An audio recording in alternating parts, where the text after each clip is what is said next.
नाम है वजीहा और अपने YouTube channel learn math with fun में आपको खुशामदीद कहती हूँ। स्टूडेंट, आज हम एक्सरसाइज नंबर 2.4 यूनिट 2 की लॉगरिथम की स्टार्ट करने वाले हैं। लेकिन इससे पहले कि हम अपनी एक्सरसाइज 2.4 स्टार्ट करें, हम सबसे पहले लॉज ऑफ लॉगरिथम देखते हैं वो क्या हैं, फिर उसके बाद हम अपनी मूव करेंगे एक्सरसाइज 2.4 की तरफ। ओके स्टूडेंट, सबसे पहला लॉ है लॉगरिथम का, उसको बोलते हैं प्रोडक्ट लॉ।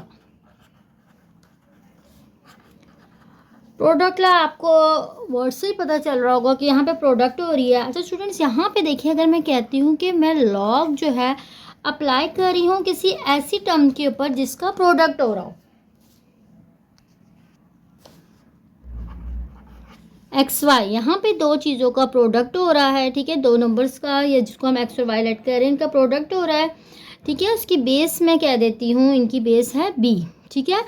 तो प्रोडक्ट लॉ मुझे लॉ का क्या कहता है कि यहाँ पे इन दोनों टर्म्स का प्रोडक्ट हो रहा है। जब इन दोनों टर्म्स पे सेपरेट लॉग अप्लाई होगा, यानी लॉग जब अप्लाई होगा एक्स पे भी, लॉग अप्लाई होगा वाई पे भी, तो ये जो मल्टीप्लिकेशन है ये इसके सम में चेंज हो जाएगी। यानी मैं इसको किस तरह लिख सकती हूँ, इसको मैं लिख सकती हूँ log of x plus log of y, और इनकी बेस में क्या है, बी है, ठीक है।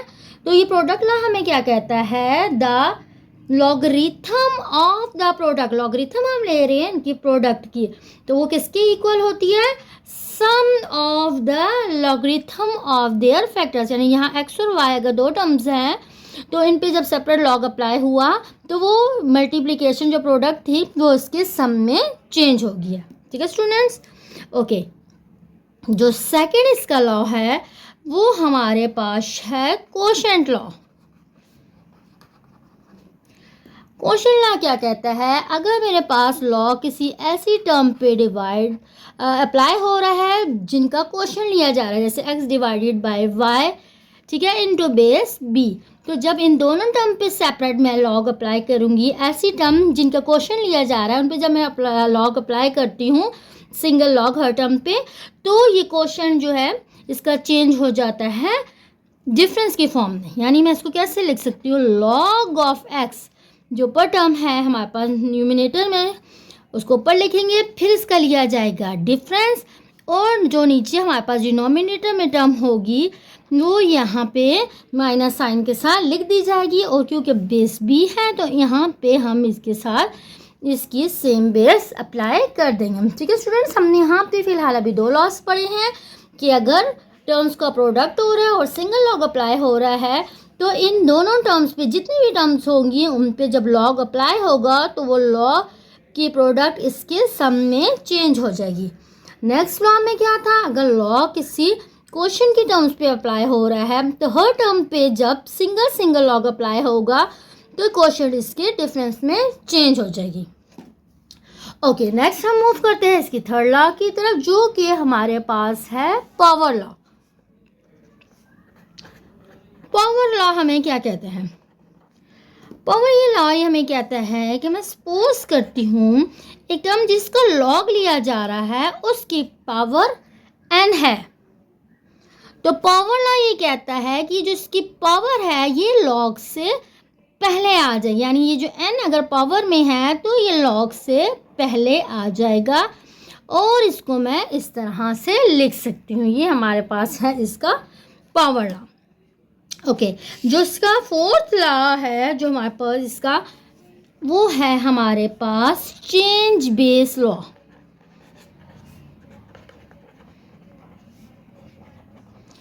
ओके, अच्छा स्टूडेंट्स, अब मैं ये कहती हूँ कि अगर मैंने अपनी टर्म ऐसे लिखी हुई है, फर्स्ट सपोज मैं करती हूँ मेरे पास एक टर्म है log of x into base b, ठीक है, तो मैं इसको अब कैसे लिख सकती हूँ, अब मेरे पास यहाँ पे बेस बी थी, ठीक है, मैं इसको चेंज करना चाह रही हूँ, बेस को मैं चेंज कर रही हूँ, तो मैं इस टर्म को कैसे लिख सकती हूँ, इसको मैं लिख सकती हूँ लॉग ऑफ एक्स, ये जो टर्म ऊपर थी एक्स साथ, इसको ऊपर लिख दूंगी, और जो बेस में बी था इसको मैं अलहदा लॉग के साथ नीचे लिख दूंगी, ठीक। अब आप देखिए इसकी जो बेस बी थी, अब जिसकी बेस नहीं रही मैंने उसको एक अलग सेपरेट लॉग के साथ लिख लिया और फिर मैं सपोज करती हूँ मैंने इसकी बेस को चेंज कर दिया है, जो कि मैंने बेस को बी की जगह ए दोनों की सेम बेस बना दिया। तो मैं इसको कैसे लिख सकती हूँ कि लॉ मुझे क्या कहता है कि इसमें हमने हमारे पास जो लॉगरिथम थी इसकी बेस बी को हमने एन अदर बेस ए से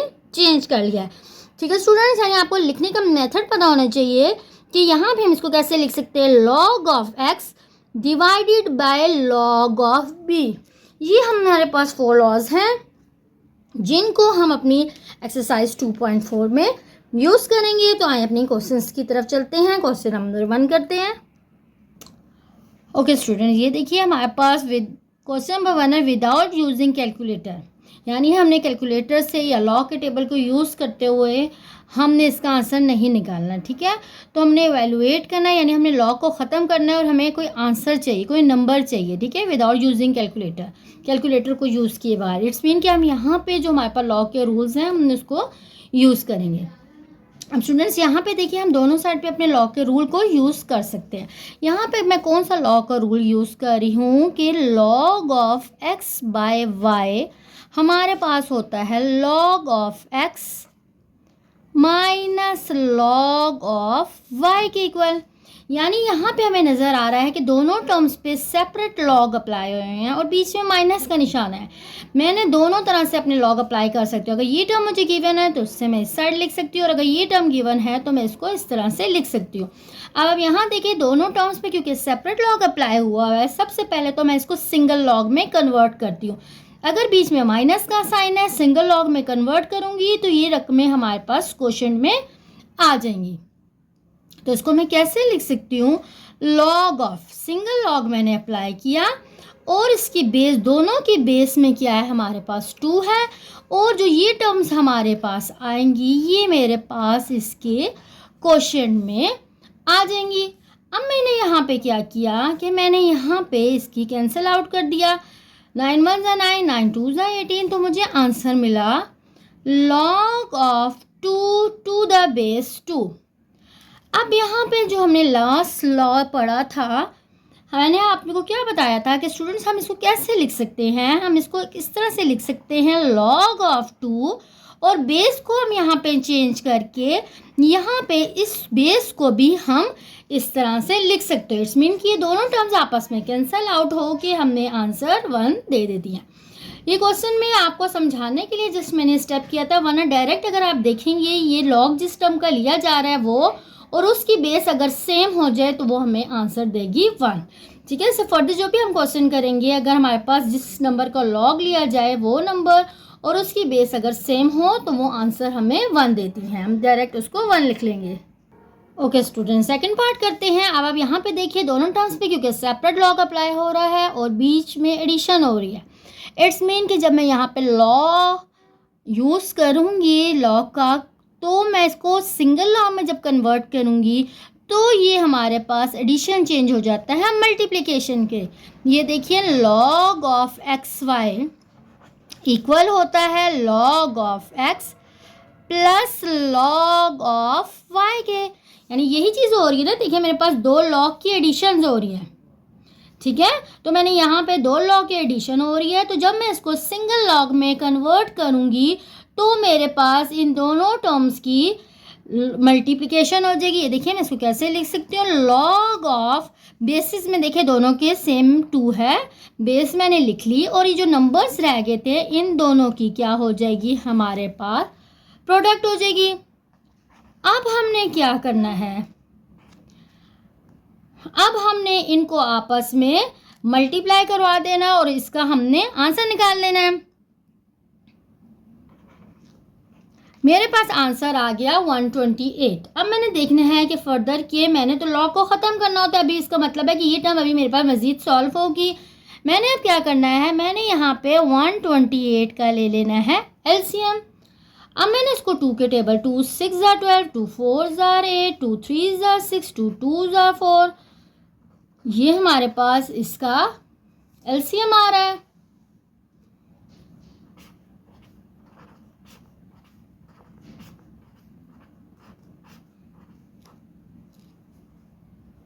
अच्छा जी, अब हमारे पास 1 2 3 4 5 6 7, तो यानी मैं यहाँ पे log बेस 2 को कैसे लिख सकती हूँ, 2 की पावर 7। 128 को मैंने 2 की पावर 7 में लिख लिया। ओके स्टूडेंट्स, अब मैं नेक्स्ट यहाँ पे यूज़ करने लगी हूँ पावर रूल। पावर रूल हमें ये क्या कहता है कि जिस टर्म का लॉग लिया जा रहा है उसकी अगर पावर है तो वो पावर लॉग से पहले आ जाती है। तो मैं इसको कैसे लिखूंगी, 7, ये हमारे पास लॉग से पहले आ जाएगा, log 2 इंटू बेस 2। नेक्स्ट अभी मैंने आपको बताया था कि जिस टर्म का लॉग लिया जा रहा है सेम बेस हो तो आंसर देती है 1, तो यहाँ से मुझे आंसर मिल गया 7। ओके स्टूडेंट, थर्ड क्वेश्चन की तरफ देखते हैं। अच्छा स्टूडेंट, यहाँ पे आप चेकिए, अभी यहाँ पे मैं डिफरेंस वाला लॉ अप्लाई करने से पहले मैं ये चाह रही हूँ कि मेरे पास जो 1/3 है ये ख़त्म हो जाए। तो उसके लिए मैंने अभी करना क्या है, पहले तो मैं उस लॉ को अप्लाई, डिफरेंस वाला लॉ जो मेरे पास है, क्वेश्चन का जो मेरे पास लॉ है उसको अप्लाई नहीं करती हूँ, मैं पहले करती हूँ पावर लॉ यूज़। ठीक है, अब देखिए यहाँ पे मैंने क्या किया, मैंने 1/3 इसी तरह रहने दिया, log ऑफ 3, मैंने जब 8 का एलसीएम लिया तो मैं 8 को लिख सकती हूँ 2 की पावर 3। ठीक है, माइनस यहाँ पे भी मैं इसी तरह करती हूँ, एलसीएम लेती हूँ 18 का, तो मैं इसको भी इसी तरह लिख सकती हूँ 2 × 3 का स्क्वायर। मैंने यहाँ पे इसको ऐसे लिख लिया।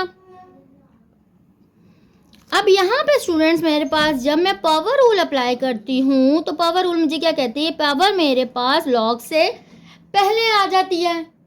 अब ये देखिए, ये 3 जो है मेरे पास लॉग से पहले आ जाएगा, तो ये क्या बन जाएगा 3/3, यहाँ पे 3 आएगा और ये आ जाएगा log of 2 into base 3 minus, इसको मैं लिख लेती हूँ, अच्छा log ऑफ 3 2 × 3 का स्क्वायर, मैंने इसको यहाँ पे लिख लिया। अच्छा, अब हम क्या करेंगे, अब आप देखेंगे ये 3 इस 3 से कैंसिल हो जाएगा हमारे पास।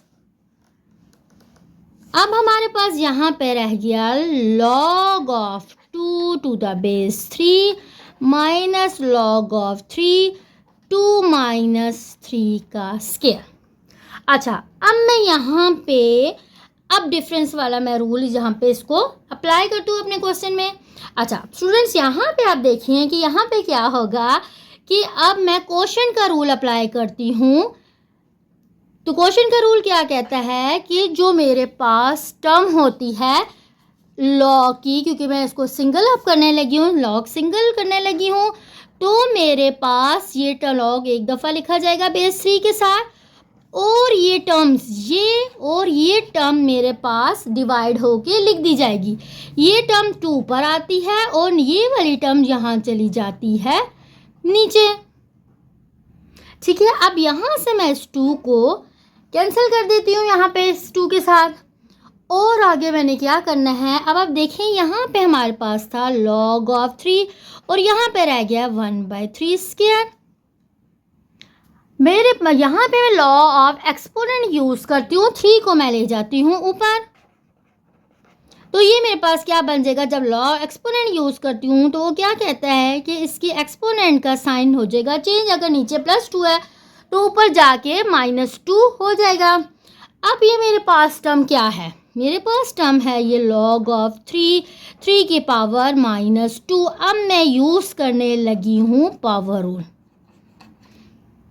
पावर रूल क्या कहती है कि पावर लॉग से पहले आ जाएगी, तो -2 स्टार्ट में आ जाएगा यहाँ पे, और ये क्या बन जाएगा log ऑफ 3 इंटू 3, फिर log और उसकी बेस क्योंकि सेम आ गई है, और ये हमें आंसर देगी 1, और मुझे इस क्वेश्चन का आंसर मिल गया -2।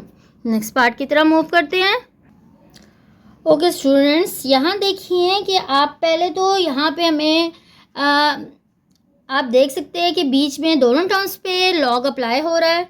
ठीक है, तो हमने इसको सेपरेट लॉग पहले तो हमने इसको करना है, लेकिन मैंने आपको पिछले क्वेश्चन में बताया था सेपरेट लॉग करने से पहले हम पावर रूल यूज़ करते हैं ताकि जो टर्म हमारे पास लॉग से पहले है वो पावर में चली जाए, उसके बाद हम या तो प्रोडक्ट और क्वोशंट का रूल यूज़ करते हैं। इसलिए हमारी कोशिश होती है कि अगर लॉग से पहले कोई भी टर्म आ रही है उस टर्म को हम पावर में ले जाएं, पावर रूल यूज़ करें, उसके बाद देन हम प्रोडक्ट या क्वोशंट जो भी रूल हमारे क्वेश्चन के हिसाब से लगता है हम वो लगाएं।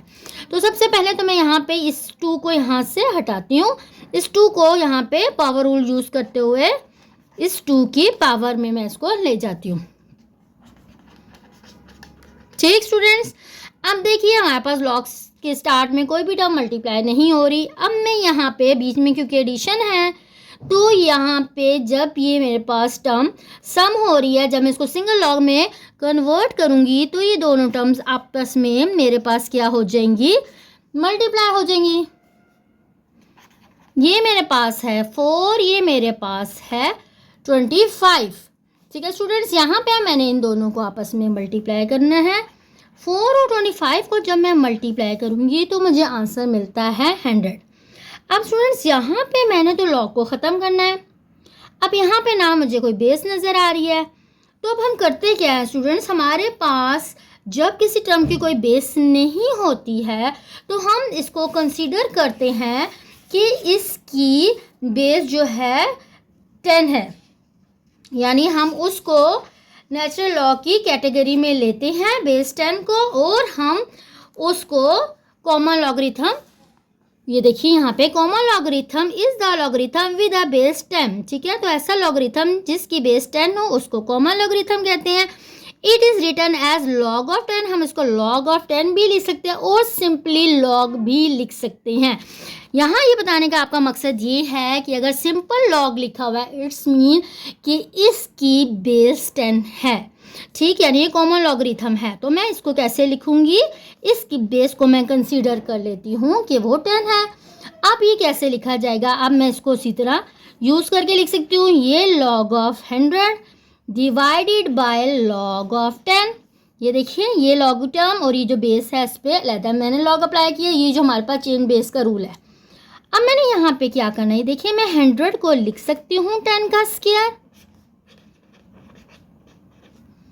ठीक, अब 10 का स्क्वायर लिखने के बाद मैंने बेसिकली लॉग को ख़त्म करना है। नीचे लॉग 10 है तो मैंने ऊपर भी लॉग 10 ही बनाना है ताकि दोनों कैंसिल आउट हो जाए। यहाँ पावर रूल यूज़ करती हूँ और पावर को लॉग से पहले लिख लेती हूँ। अब देखिए स्टूडेंट्स, ये लॉग ऑफ 10 से कैंसिल होके हमें आंसर 1 दे देता है। ओके स्टूडेंट, फिर पार्ट की तरफ मूव करते हैं। यहाँ देखिए पहले यहाँ पे लॉग से पहले क्या अप्लाई हो रहा है, लॉग से पहले यहाँ पे हमारे पास है 1/3। मैंने आपको बताया था कि मैं लॉग का सम या डिफरेंस जो भी रूल अप्लाई करती हूँ उससे पहले मेरी कोशिश होती है कि लॉग के साथ कोई भी टर्म जो मल्टीप्लाई हो रही है वो टर्म मेरे पास ख़त्म हो जाए। ठीक है, तो उसके लिए मैंने क्या करना है कि ये इस टर्म को, ये जो टर्म थी मेरे पास, मैं इसको लॉग की पावर में ले जाती हूँ। तो ये टर्म मेरे पास क्या बनेगी, लॉग ऑफ 64 की बेस 4 की पावर 1/3। मैं इस 1/3 को लेगी यहाँ पे पावर में, प्लस सेम काम यहाँ भी लॉग से पहले 2 मल्टीप्लाई हो रहा था, मैंने यहाँ पे भी इस 2 को 25 की पावर में ले गई हूँ ताकि उसके बाद हम इसको सॉल्व कर सकें। अब स्टूडेंट्स आप यहाँ पे देखिए कि यहाँ पे अगर मैं 64 का एलसीएम लेती हूँ तो जो पावर बनती है इस बाहर वाले पावर से कैंसिल आउट हो जाएगी। मैं 64 को का जब एलसीएम लेती हूँ तो मेरे पास बनता है 4 की पावर 3। सेम इसी तरह मैं जब यहाँ 25 का एलसीएम लेती हूँ तो वो मेरे पास बन जाता है 5 की पावर 2। ठीक है स्टूडेंट्स, अब देखिए ये टर्म इससे कैंसिल आउट हो गई है। अब हमारे पास यहाँ पे क्या रह गया है, लॉग ऑफ 4 × 4 प्लस यहाँ पे मेरे पास क्या बन रहा है,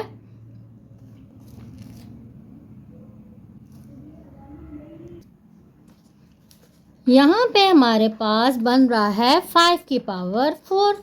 अच्छा स्टूडेंट्स, यहाँ पे देखिए कि यहाँ पे मैं जो हमारे पास है प्रोडक्ट का लॉ उसको यूज़ नहीं कर सकती। देखिए अगर मैं इन दोनों टर्म यहाँ पे इन दोनों टर्म पे सेपरेट लॉग अप्लाई हो रहा है, लेकिन और बीच में एडिशन भी हो रही है, लेकिन मैं इसको सिंगल लॉग पे इसलिए कन्वर्ट नहीं कर सकती क्योंकि इनकी बेसिस यहाँ पे सेम नहीं है।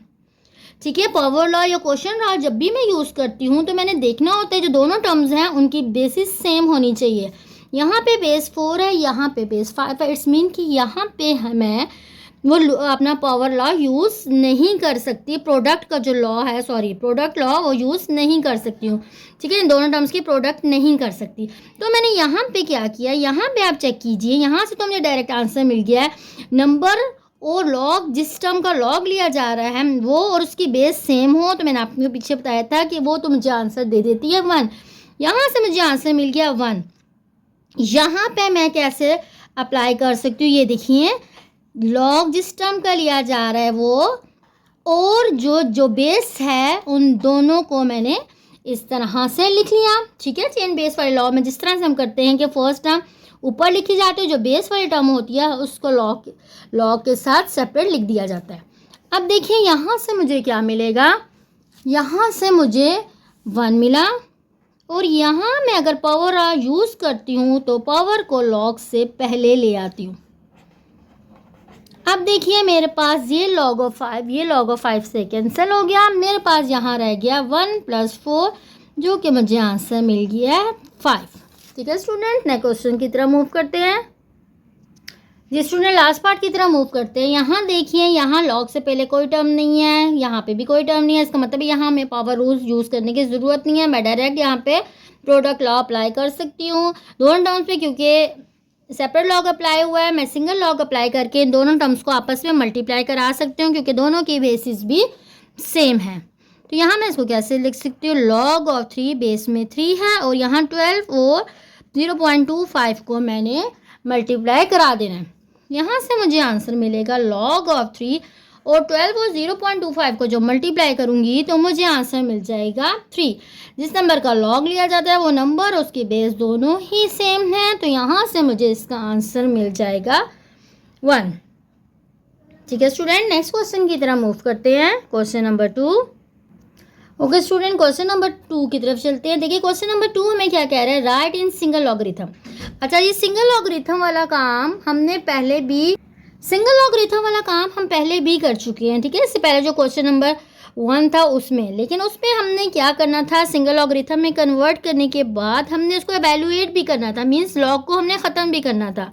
लेकिन यहाँ पे जस्ट हमने लॉग को ख़त्म नहीं करना, सिंगल लॉग में अपनी टर्म को लिखना है उस सिंगल टर्म की फॉर्म में। अच्छा जी, सिंगल टर्म की फॉर्म में लिखने के लिए सबसे पहले मैंने आपको बताया था कि हमारी कोशिश क्या होती है कि लॉग से पहले अगर कोई टर्म मल्टीप्लाई हो रही है तो वो उस टर्म को हम उस रकम की जो लॉग के साथ आ रही होती है रकम उसकी पावर में ले जाते हैं, यानी मैं पावर रूल यूज़ कर लेती हूँ। तो यहाँ पे मैंने क्या किया, log of 25 और ये जो 1/2 था जो लॉग से पहले था, पावर रूल यूज़ करते हुए इस टर्म की पावर में मैं लेगी। सेम यहाँ पे भी लॉग से पहले 2 मल्टीप्लाई हो रहा है, ये 2 मैं यहाँ पे 3 की पावर में ले जाती हूँ। अब यहाँ पे हम इसको सिंगल लॉग में कन्वर्ट करने लगे हैं। अब आप देखिए कि सिंगल लॉग में जब हम इसको कन्वर्ट करेंगे तो बीच में यहाँ पे एडिशन का साइन है। जब टर्म्स की एडिशन हो रही होती है और उसको सेपरेट सिंगल लॉग में सेपरेट लॉग में टर्म्स लिखी हुई हैं, उनको जब हमने सिंगल लॉग में कन्वर्ट करना होता है, अच्छा सॉरी, इसको कन्वर्ट करने से पहले तो हम इन पावर को देखते हैं कि यहाँ पे अगर ये पावर मेरी ख़त्म हो सकती है तो हम इस पावर को ख़त्म कर देंगे। अच्छा, यहाँ पे मेरे पास क्या बनता है, देखिए स्टूडेंट्स, जब हम यहाँ पे 25 का एलसीएम लेते हैं तो यह आ जाता है 5 का स्क्वायर इंटू 1/2 प्लस यहाँ पे मैं इसको लिख सकती हूँ 3 का स्क्वायर 9 लिख सकती हूँ उसको मैं। यहाँ ये आपस में कैंसल आउट होने के बाद ये रह जाएगा log of 5 प्लस ये रह जाएगा log of 9। अब मैं इसको सिंगल लॉग में कन्वर्ट करने लगी हूँ तो एडिशन हमारे पास इसकी प्रोडक्ट में चेंज हो जाएगी और हमें इसका आंसर मिल जाएगा log of 45। ठीक है स्टूडेंट्स, ओके नेक्स्ट पार्ट की तरफ मूव करते हैं। log of 9 minus log of 1/3। अच्छा, यहाँ देखिए स्टूडेंट्स कि यहाँ पे लॉग से पहले भी यहाँ पे भी कोई टर्म मल्टीप्लाई नहीं हो रही, यहाँ पे भी मल्टीप्लाई नहीं हो रही। इट्स मीन कि यहाँ पे पावर रूल यूज़ करने की ज़रूरत नहीं है, मैं डायरेक्टली इसको सेपरेट लॉग में लिख सकती हूँ। अब जब मैं इसको सेपरेट लॉग में लिखूँगी तो ये डिफरेंस किस में चेंज हो जाता है, क्वोशंट में ये चेंज हो जाता है। ठीक, अच्छा जब ये क्वोशंट में टर्म चेंज होती है, देखिए अच्छा अंदर वाले टर्म को हम कैसे लिखते हैं, देखिए 9 डिवाइड हो रहा है 1/3 के साथ। अच्छा हमें पता है जब भी जो टर्म हो रही होती है डिवाइड, उसको जब मल्टीप्लाई में चेंज करते हैं तो ये वैल्यू उलट जाती है, 3 ऊपर चला जाएगा 1 नीचे, यानी मुझे आंसर मिल जाएगा 27/1 मीन्स 27, यानी इस टर्म का मुझे आंसर मिल गया है लॉग ऑफ 27। ओके स्टूडेंट, ये देखिए यहाँ पे क्या है, यहाँ पे हम इसको सिंगल लॉग में कैसे कन्वर्ट करेंगे। यहाँ पे आप देखें कि यहाँ पे तो लॉग भी सेपरेट अप्लाई हो रहे हैं और इसके अलावा यहाँ पे हो भी रही है प्रोडक्ट।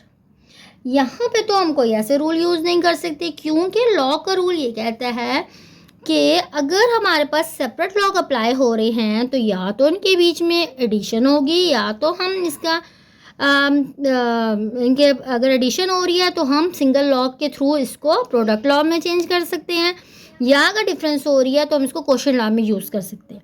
तो यहाँ पे तो ना एडिशन हो रही है और ना ही डिफरेंस वाला लॉ यूज़ हो रहा है। इट्स मीन कि यहाँ पे हम चेन बेस वाला लॉ को यूज़ करते हैं। ये देखिए यहाँ पे मैं इसको कैसे लिख सकती हूँ, यहाँ पे मैं इसको लिख सकती हूँ, ये लॉग ऑफ b² भी है और लॉग ऑफ जो बेस थी उसको भी मैंने लॉग की फॉर्म में लिख दिया है। सेम यही काम मैं यहाँ पे भी यूज़ करती हूँ, log of 5³ divided by log of a यहाँ पे हमारे पास आ गया। अब यहाँ पे हमारे पास क्या होता है, यहाँ पे मैंने अपना अब यूज़ करना है, ये देखिए पावर लॉ की पावर को मैंने यहाँ पे स्टार्ट में ले आना है। अब देखिए b की पावर 2 थी, मैंने आपको बताया था हम दोनों लॉग को रिवर्स यूज़ कर सकते हैं। ठीक है, लॉग ऑफ m की पावर n है तो हम इसको n लॉग ऑफ m भी लिख सकते हैं।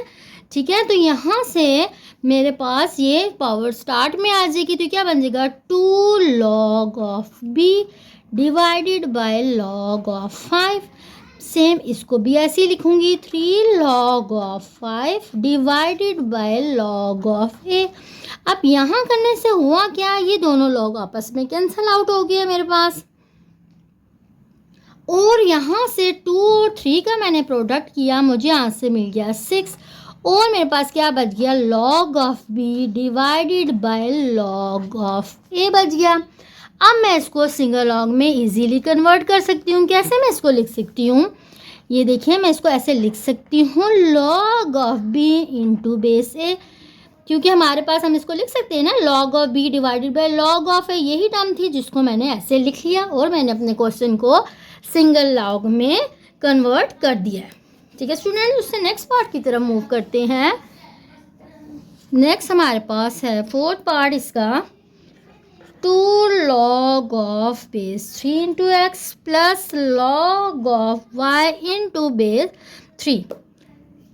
फिर सबसे पहले हम पावर रूल यूज़ करते हैं, 2 को मैं इसके पावर में ले जाती हूँ, क्या बन जाएगा x² और बेस 3, और ये टर्म हमारे पास इसी तरह आ जाएगी। अब बेसिस हमारे पास लॉग की सेम है और बीच में एडिशन भी हो रही है, इसमें कि मैं सिंगल लॉग में जब अप्लाई करूँगी तो ये प्रोडक्ट लॉ में हमारा चेंज हो जाएगा।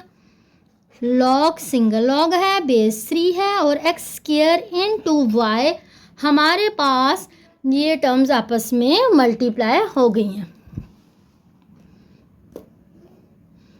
ओके, नेक्स्ट पार्ट हमारे पास है पार्ट नंबर 5,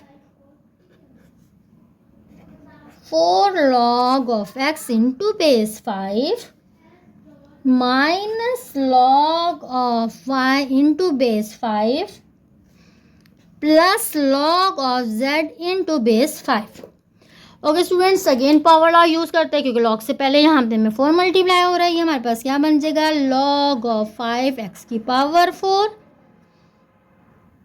माइनस ये टर्म्स इसी तरह,